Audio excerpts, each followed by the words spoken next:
আসসালামু আলাইকুম। প্রিয় দর্শক, আমন্ত্রণ জানাচ্ছি ফেস টক বিডিতে। শুরুতেই জনাব হাদি ভাইয়ের জন্য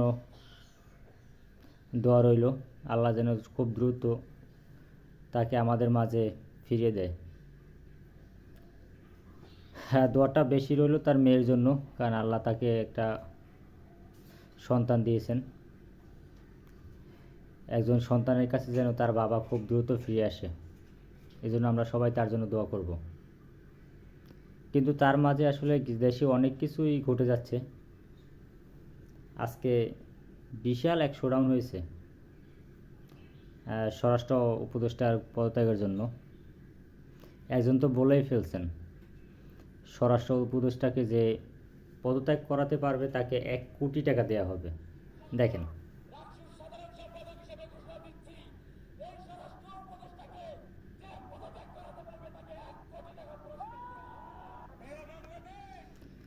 কিন্তু ভাই আপনি তো স্টুডেন্ট, আপনি 1 কোটি টাকা উৎস কি?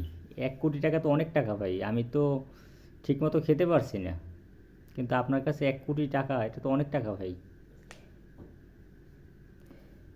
হ্যাঁ, জানি না এই টাকার আসলে উৎস কী।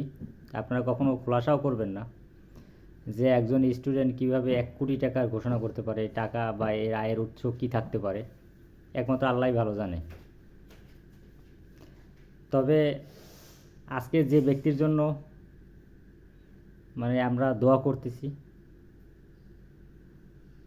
আবারও তার জন্য দোয়া করতেছি, আল্লাহ পাক যেন তাকে দ্রুত আমাদের মাঝে ফিরিয়ে আনে, জনাব হাদি ভাইকে।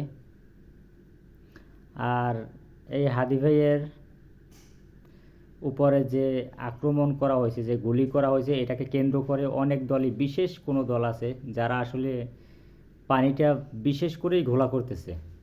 যেমন মির্জা আব্বাস সাহেব, ওনাকে অপমান করা, অপদস্থ করা হয়েছে অকারণে।